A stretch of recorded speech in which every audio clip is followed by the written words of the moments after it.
Kia koto.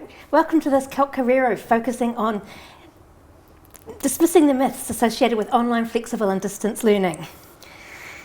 Thank you for those who are here in person, and of course for everyone who's watching on Zoom. For the next hour, as I said, we'll be discussing all things distance, online and flexible learning, and talking about some of the myths and why they are myths and not truths. At the end, we'll allow time for some question and answers. People on Zoom can submit these at any time, and the studio audience will get a chance to put their hand up at the end. We'll start by introducing ourselves, and I'm Karen Pratt, and I come from just down the road at the College of Education, and I've been researching and teaching online since 2000. Sarah. Thank you, Karen. I'm Sarah Carr, and I'm the Director of the Doctorate in Business Administration in the Commerce Division, and we do all of our teaching online. And James. Thanks, Karen. Kia ora, my name's James Harding. I teach in the theology programme. I teach undergraduates and postgraduates, and all of our papers and all of our supervision is available by distance. And finally to Bronwyn, who's joining us from Christchurch. Kia ora everyone, I'm the Academic Coordinator of Postgrad Programs in Pain and Pain Management based in Christchurch, and I've been teaching exclusively online for 22 years. Thanks, Ronnie.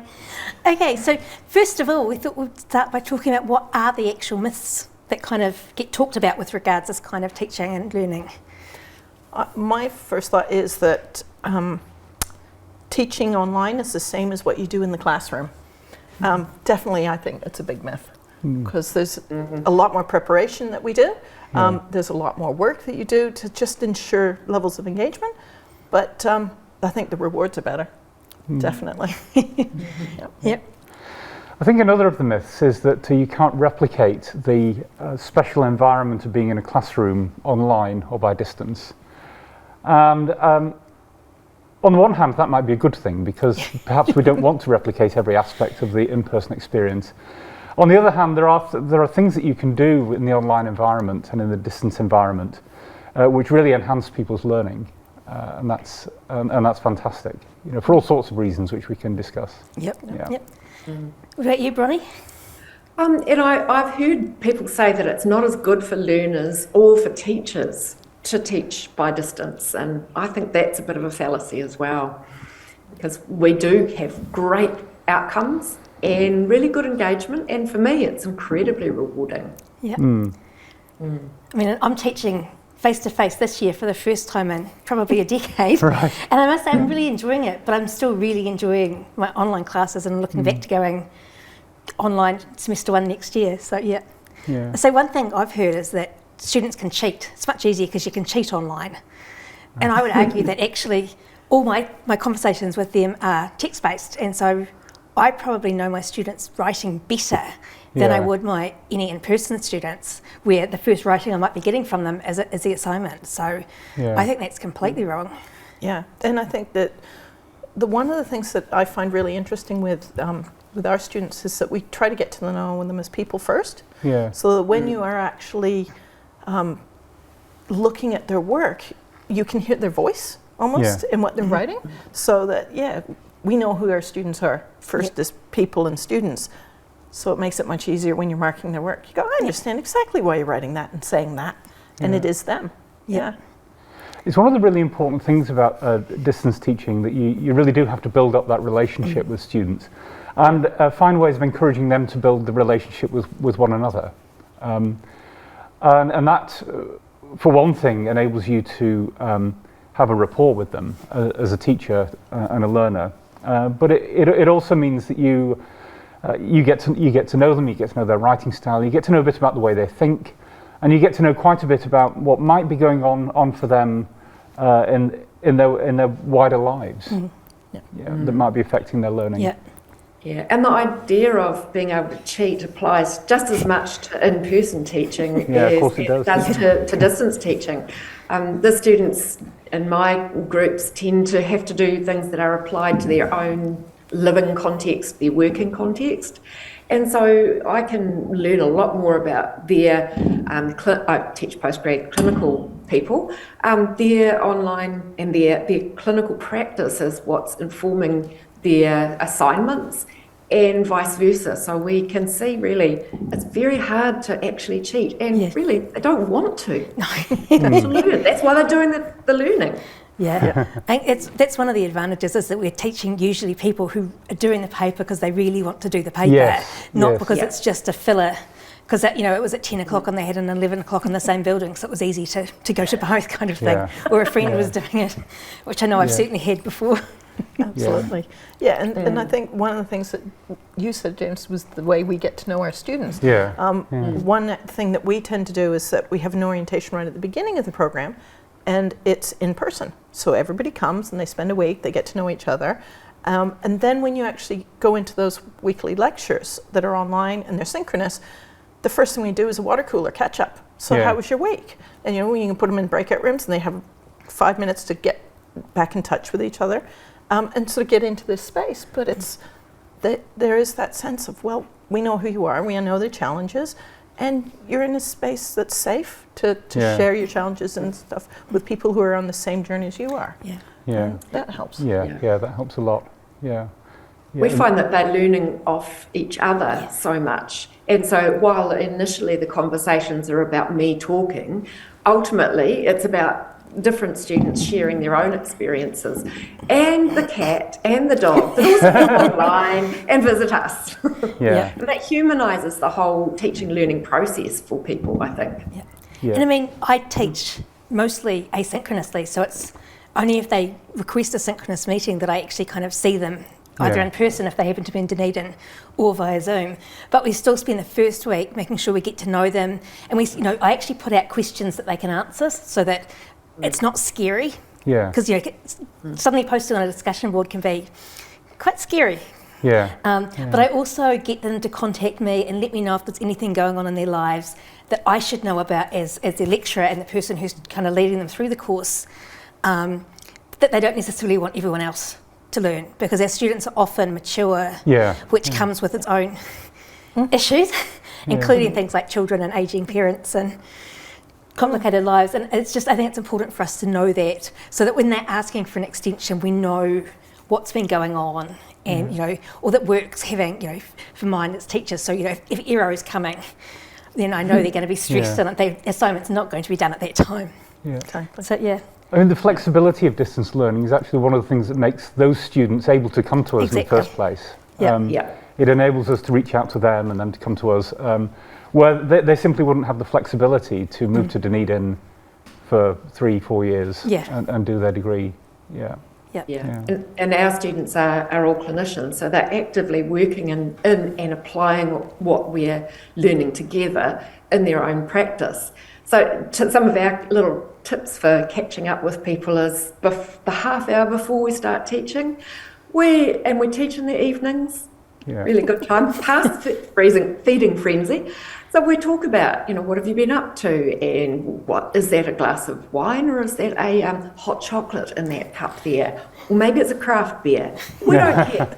But we try to get to know each other and have that relationship and try to see people as whole people. And that makes a big difference to teaching and learning anywhere, I think. And I think that kind of leads nicely onto our next topic, which is engagement, which is often seen as, online students are disengaged, they do the minimum possible to pass.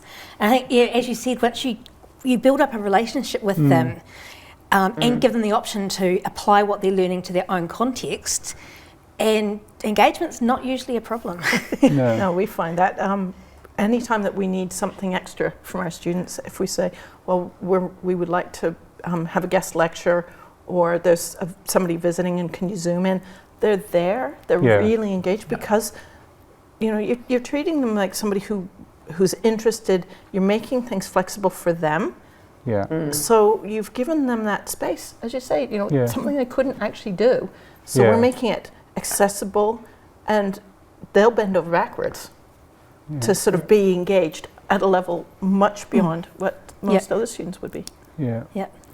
We can use a lot of tools that are available for distance learning that aren't necessarily available in person. For example, I've got material for people who prefer to watch a video versus reading a research paper, or we ask even for assignments. Here, do a presentation write a patient resource, does not have to be in an essay format.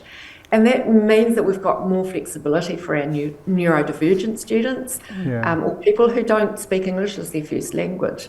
So I think we've got lots of ways to engage students in their learning that doesn't, because we're doing it differently, we have that opportunity to play with and experiment with different ideas. Yeah, I think we have to be more deliberate in all the decisions we make about our teaching, because we know that it's different. And it would be easy for students to kind of just disappear off the face of the earth. So we kind of bend over backwards, and like far more than you would in an in-person class. Yeah, absolutely. You can tell when a student sort of goes, I'm not going to be available for class today. You go, okay, are you okay? You sort of, it's that personal touch. And it means a lot to the students, but you can also, with some of them, they'll say, I'm traveling for work, or I've got a big meeting, the big boss is coming from overseas, whatever it is. And you sort of, that that's going to be impeding on their study, but because we record the lecture, they can pick it up later. Or there are other learning resources, as Bronnie says, that you've made available for them whenever they need it. So I think you're more deliberate, but the reward from the students is much bigger that way. I mean, we've redeveloped our entire postgrad program a few years ago now, but we deliberately started with a paper that we wanted all students to take. That it's called Current Issues in Education, but I call it Preparing for Postgrad and Distance Study, because our students are often coming back to study after many years away. And so we build in things like how to participate in the online discussions and how to get the most out of readings and all those kind of skills-based things that you take for granted when you kind of work and live in a university or teach undergrads who are getting it and living it. But when you're coming back to study after 10 years, you've forgotten all of those things. So making it very easy for them to engage and kind of scaffolding them into the process, I think helps too. And that's really important, especially since a lot of mature students, they maybe don't have the sort of preparation at school to go into university, and so helping them to get into the process of learning at university level is really important, and we can find ways of doing that in distance learning. And the technology helps us now. I mean, I think about 20 years ago when you'd have to prepare an enormous amount of material 6 months in advance, and then teach synchronously perhaps, but in an empty room with a row of microphones. Now we don't have that anymore. We've got lots and lots and lots of resources in terms of Zoom and Microsoft Teams, and the library has so much in the way of electronic resources. It's actually become not just easier, but a real joy to engage students. I think the technology changes have really enhanced. So like you, I've used the old microphone or hanging on the end of the telephone for 2 hours of teaching at night. Not the most stimulating of things, but now we have so many different ways to get students engaged in including breakout rooms and getting them to watch us as we go through how to access journals in the library, as we demonstrate. Those sorts of things we couldn't have done a few years back, and now we can. So I found that really helpful. Most of my students are coming back to study. It would be at least a good 5 to 10 years for many of them. And they're squishing this into their spare time, so-called spare time. But what the joy is when they say that they're doing it, and then 2 years later they say, oh, well, the bug has bitten me. I'm coming back for more. And they do. Super fun. I think it's helped the technology being able to have everything kind of in one place. Because I know when I started, we had static web pages, we had a separate asynchronous text discussion thing that had to be written in a special language. So if I wanted to change any of my content, I had to go through someone who could edit the web pages. And then to get into to get anything else, you had to tell them, go and find the library and go and, things got really difficult. Whereas now they can get to everything from inside Blackboard. I just put links in and they live in there and pop out to where they need, basically. And the really neat thing with that is that the different resources, as Bronnie said, lots of people have different ways of learning. So the ability to find things for neurodiverse learners means that, you know, we can go and sort of go, actually we'll use a video for this, but some people won't understand or get the video as well as maybe if we put these readings on that support the video, so people can look at different things and choose what works best for their learning styles. But we can do that in the distance learning environment. And you can, I love going around and looking for new things. It's like, oh, TED Talk. Oh, this is a good one. You know, and so you can be just throwing them things to students all the time. And like podcasts that they can listen to in their commutes. Especially if they're in Auckland. Things like that. Some of the challenges though are around Zoom fatigue, and I had one student say, especially during COVID, you know, they were getting Zoom fatigue, but that's where our recording the lectures is so good. They don't have to be there. We carry the discussions on inside Blackboard afterwards or inside Echo 360. We have the tools and they're not hard for our students to learn. And when they're engaged in that subject, when they're saying this is relevant, this is going to change how I work with people, that's when they start to use it. And I think that's our job as educators, is to help students understand how they can apply what they're learning. Why is it so important? Why is it so exciting? That means that they get engaged in the learning process. I think that applies whether it's distance learning or in person, but we do have that special extra for distance learning because the students are scattered around the country. And they can start to hook up with other students in their area that they may never have known were doing the same sorts of things. I think that's a wonderful advantage for our students.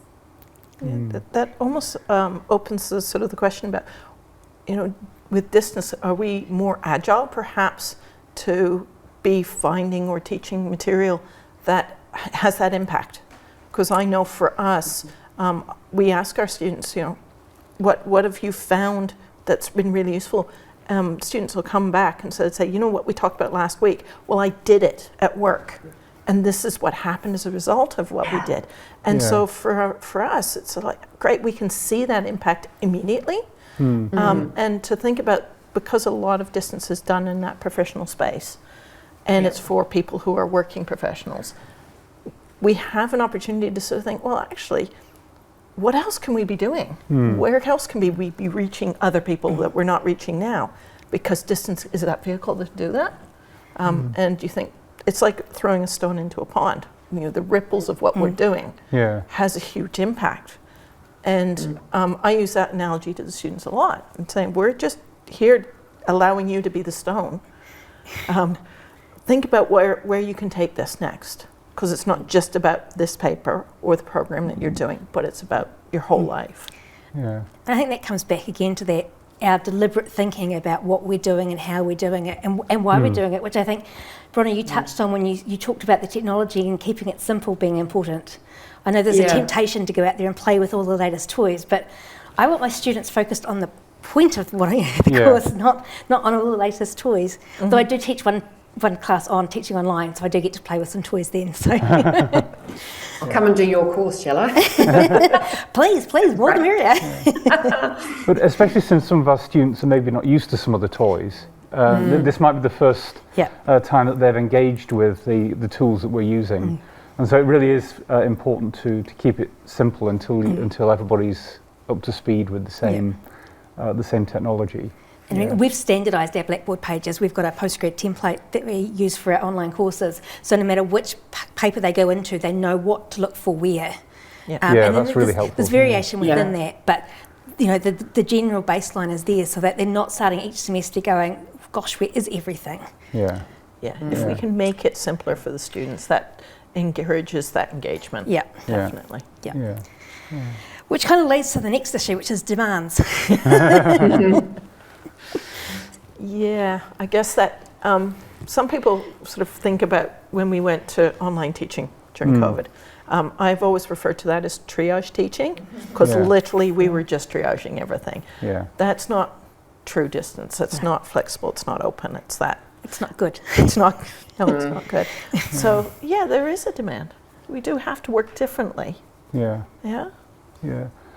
Part of that is being, as you said, Karen, intentional about what we do. On the flip side of the COVID situation, it was triage teaching, certainly, but one of the curious things I found was that students who, for a whole variety of reasons, struggled with being in class with other students really came alive when they were able to just be in their own environment at home and take part through the computer. Perhaps they were just able to manage the environment a bit more than they would have been in an in-person class situation. Yeah. I think anyone who doesn't think as fast as the other people in the class. Yeah. You know, something with an asynchronous element really helps them because it gives them the time to absorb the reading and really think about it and come to their own understanding. And then go online and share their thoughts and read everyone else's and, you know, continue that growth cycle of knowledge. But, you know, in a class where it's kind of, you know, you don't have time to think. You're too busy writing the notes. Or Absolutely. And that sort of means that we're opening it up again for the neurodiverse people. And I think from a teacher's perspective, we have to think about all of our students will have different learning skills. And one of the things that we do in the first day on the program is say to people, well, how do you learn? And we go through exercises about learning and trying to identify their learning skills. And then we get them to sort of reflect on how they're going to make most of the learning process. And then they can inform us so that it's an additional thought from our perspective. That's a demand on our time, but it's sort of going, okay, I've got 3 people here who really want to do things in their own time. Well, we record lectures. They can go back.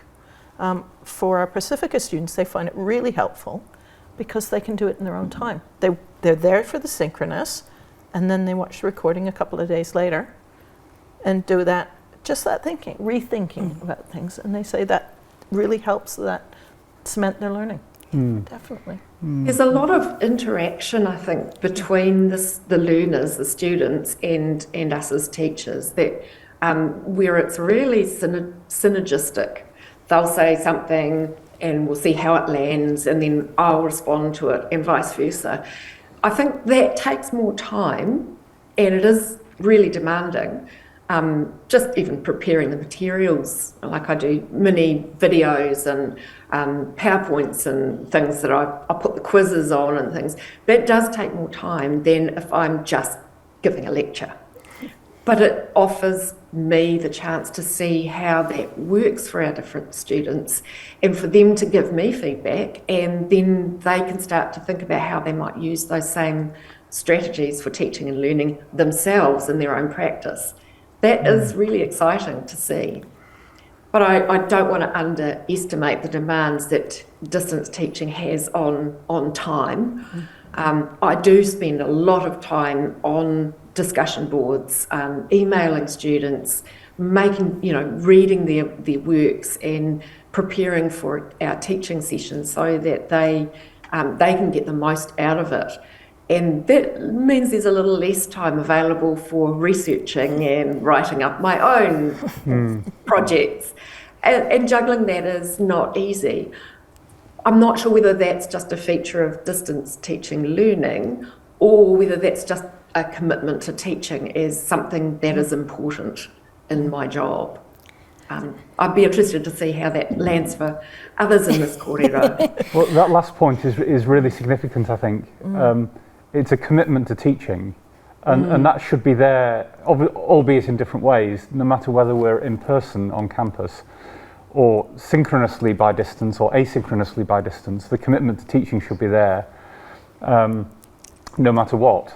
I think that's really important to remember. Yeah, it's reflective practice, isn't it? Reflective practice, exactly. Yeah, reflective practice. Yeah, I've actually found that being involved in distance learning has changed my research approach. So I'm now researching much more my own practice. So I'm looking at how do we make sure that our teaching is impactful? How do we make sure that there is sort of a proper recognition of different learning styles? How do we support international, mature, neurodiverse students in this sort of professional space? So that's, it has changed the way I do my research. Yeah. And I'm really lucky in two ways. One, because I teach all asynchronously, I've got so much flexibility with my time. Yeah. I can decide when I participate. I can juggle around things.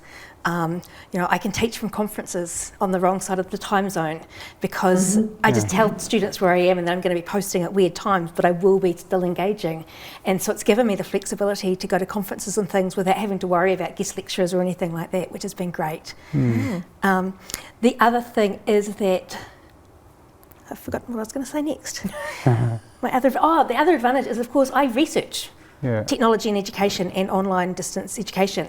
And so my research area and my teaching overlaps hugely, and so I get to kind of double dip. So I think I've got more flexibility, more advantages because of that. So I'm kind of in awe of you guys who teach in a different space and a different topic, and still working in this environment.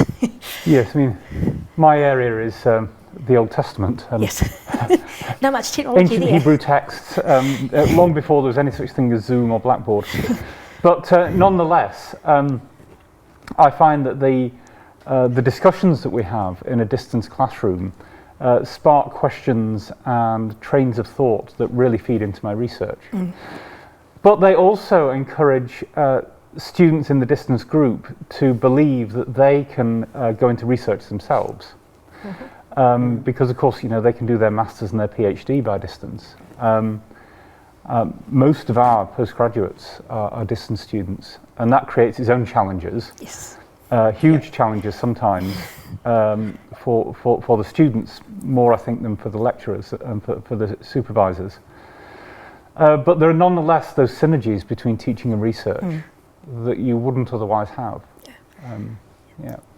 Especially getting informed about what is happening in clinical practice from my students, that they're keeping the reason why I'm doing this work alive. They give the examples, the lived experience examples as clinicians dealing with systems and the complexities of chronic pain, which is my area. And that means that I've got more research questions, never short of research questions. Short of research funding, but not questions. And like you, our students are thinking about things relevant to their practice, so their research questions when they go on to Masters and PhD are really applied New Zealand-based questions. And that is exciting in itself. How else do we have a connection with our communities unless we're really hearing what happens in those communities? So I really appreciate that for my distance teaching. Kind of nice to hear from the coalface rather than just reading what the research says and what the ministry documents or policy documents say is supposed to be happening. And doing supervision with people who say, well, look, I tried this, and look, I have got all of these locality assessments I have to complete. For anyone who works with health or locality assessments are the bane of our life. And one student has just had to do, I think, 45 different locality assessments, each one slightly different, and that's right around the country. And that is our reality as distance teaching. That's the kind of place that we work, where people's settings are so varied, so different. We have to be agile. And not just around New Zealand, but around the world. Around the world, We really enjoy it's amazing the ideas, the experiences that the students bring in. I mean, at the current cohort we're teaching, we've got students sort of as far west as the Middle East and as far east as Eastern Canada and Argentina.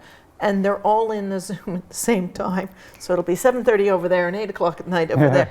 But it's sort of the experiences, the knowledge and things, just being able to engage with those students and to think about what they're actually doing and trying to achieve is fabulous. So what do you think people contemplating or doing distance online learning should be afraid of? What are we afraid of? I don't know. I don't think they should be afraid. I think they should embrace it as a positive and really forward-looking aspect of the teaching that we do.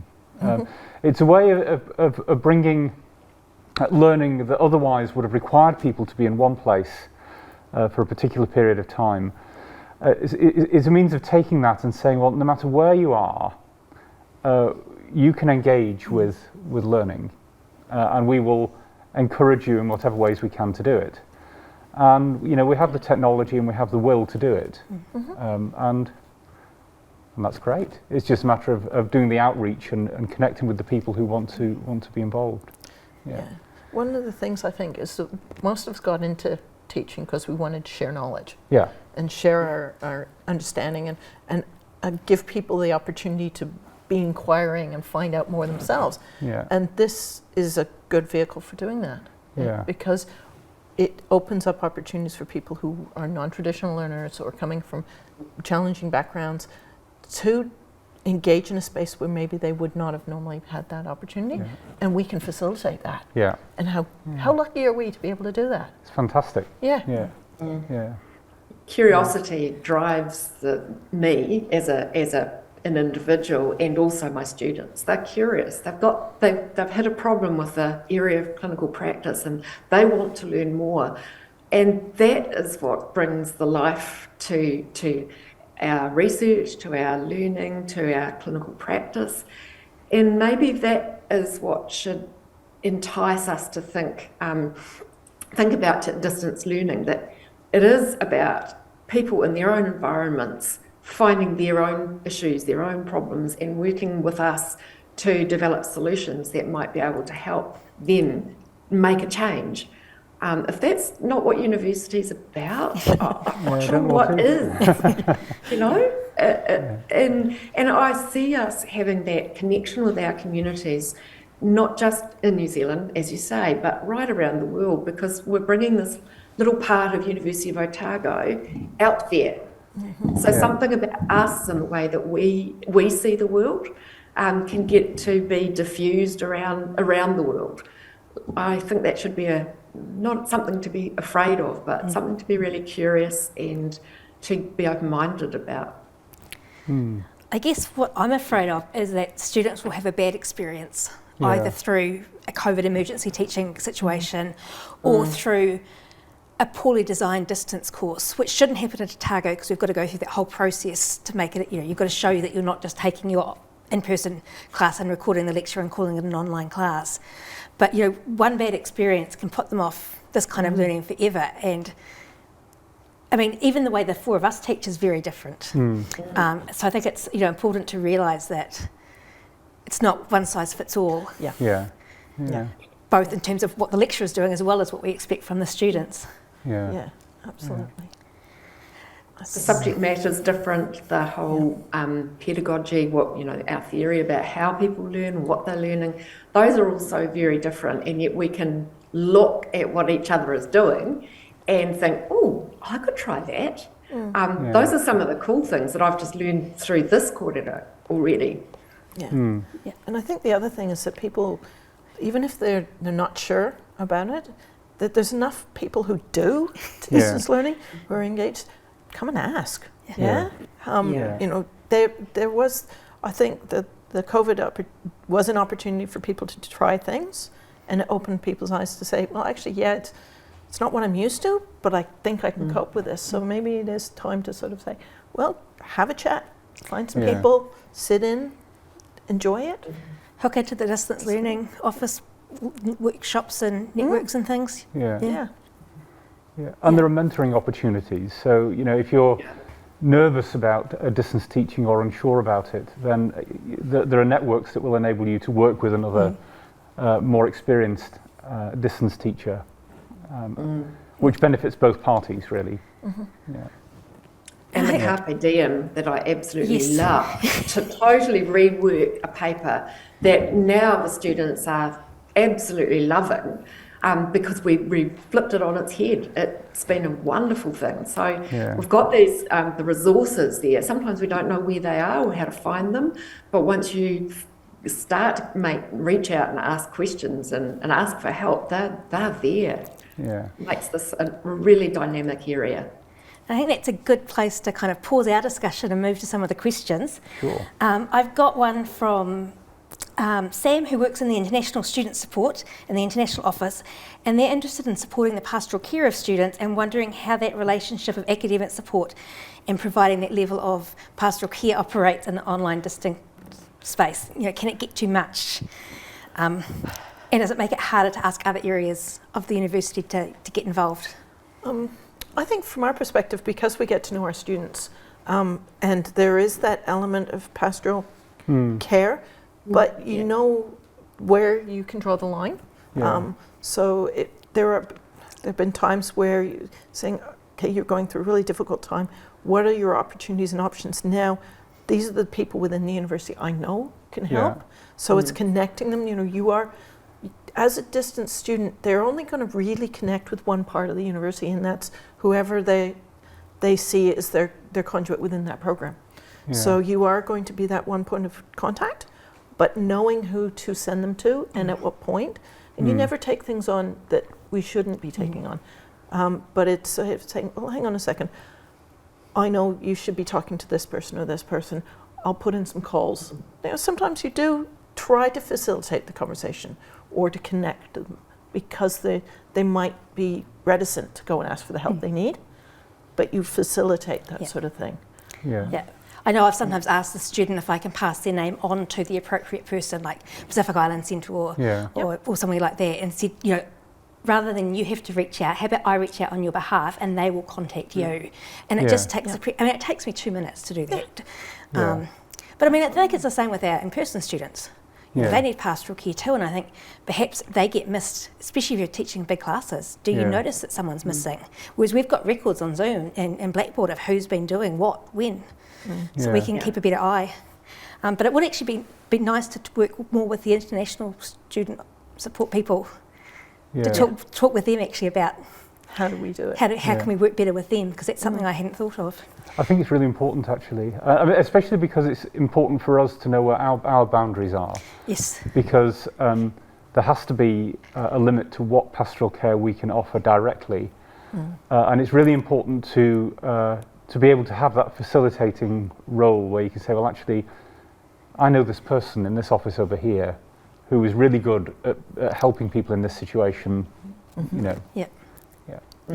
One thing we've also done is we've got one of our staff members is a trained clinical psychologist, and so we have a pastoral care and wellbeing officer for the program, and that's open door. People can make a time for a Zoom conversation at any stage, and so that having somebody within the program who has that support, and they can then help with that conversation as well. And just one final question from online before we move to the studio audience.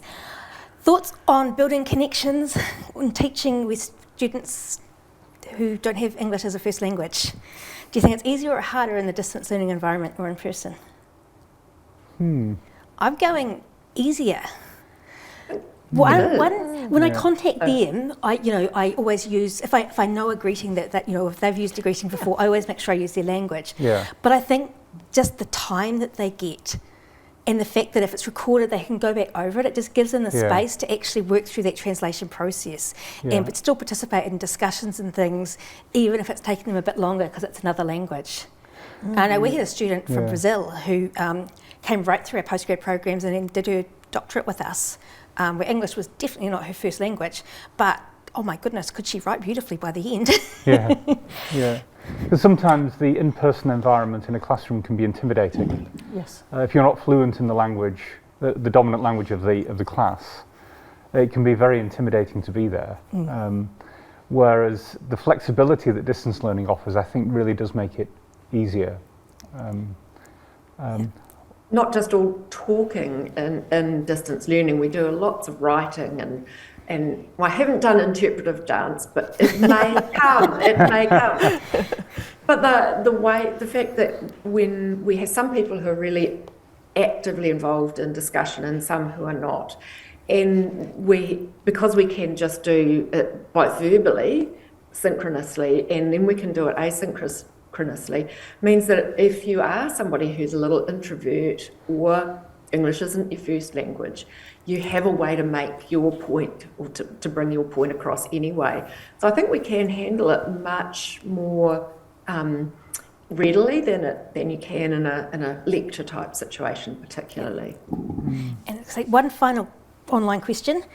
It's, given what you said about learning styles and neurodiversity, is there a group of students that learns better in person? I have got one or two students who said, yeah, I think, having done both, I think I like those classroom settings and stuff. And it also depends on whether they like more of a lecture delivery, like they want to be just receiving information. They may not have the confidence, but whether that's just a personal choice, I'm not sure. I'd have to read up on that. That's an interesting one. I know I've had some students who say no, they prefer having that direct response and things. And what I've usually suggested is get a group of colleagues together and just chat with them, or if there's other students from the class in the same city, get together an hour a week and just make your own class kind of thing. Yep. Yeah. And of course they're always welcome to Zoom or come in and meet me if they want to, especially talking about assignments and things like that usually. Yeah. But But some of them have set up little Facebook groups, discussions and chats, and they're spontaneous, and then they last after the course is finished, which is even better. So they're forging really good connections. So we can accommodate anybody really.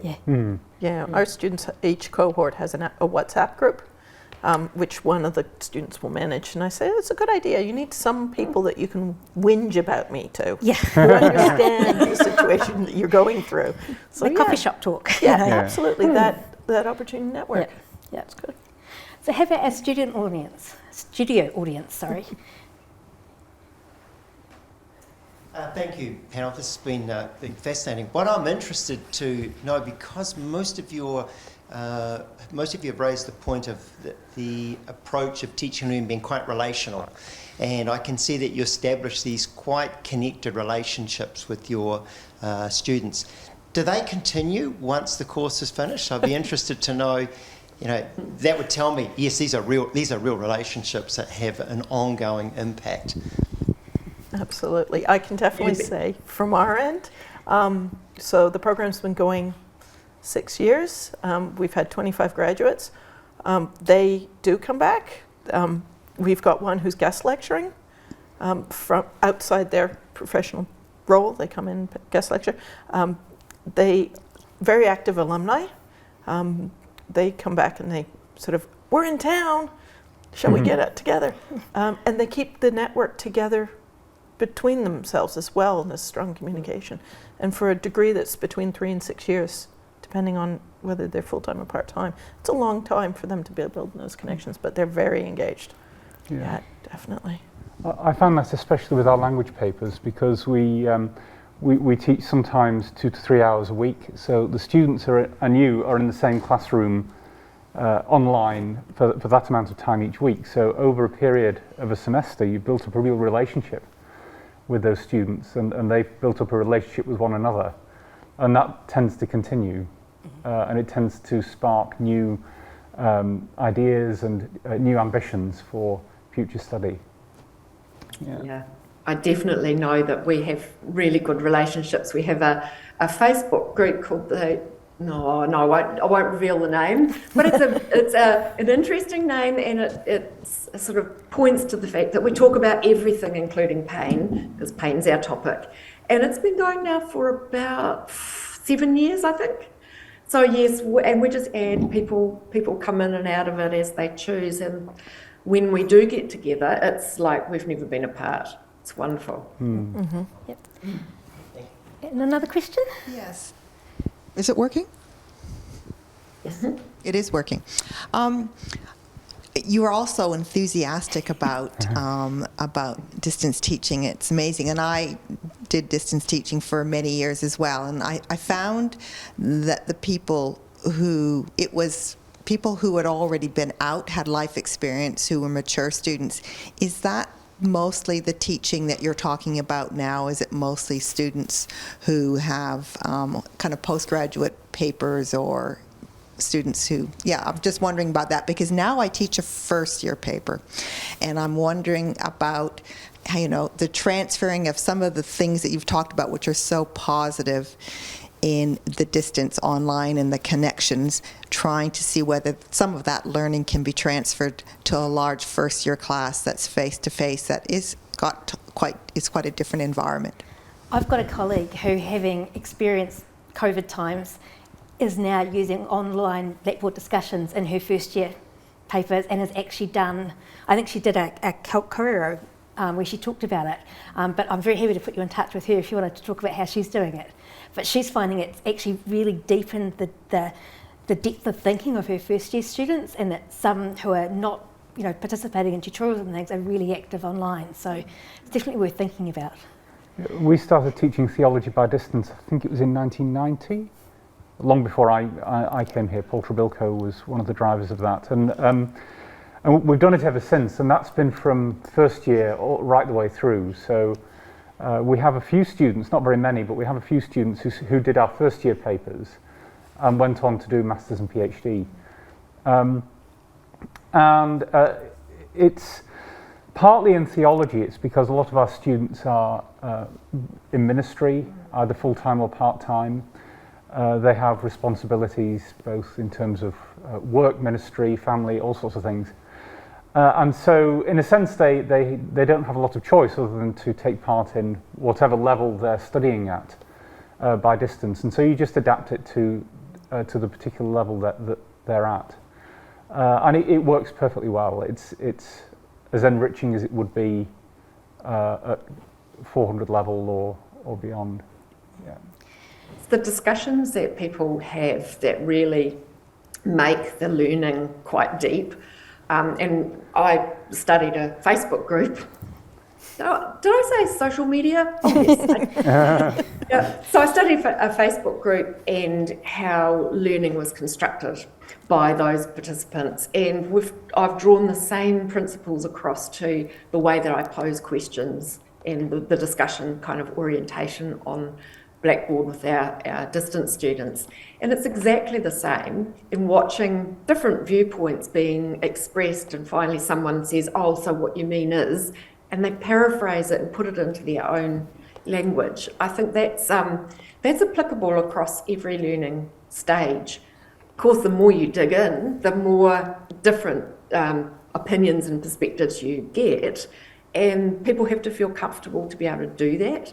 So I think that the distance learning part helps to facilitate that comfort with we are on the same team, we're understanding one another, even though we've got different perspectives. And perhaps that takes a little bit of time compared with a first year paper. Partly that's age, partly that's the number of people that are involved in a first year paper, and partly it's about learning how to learn, and that discussion is actually learning. Yeah.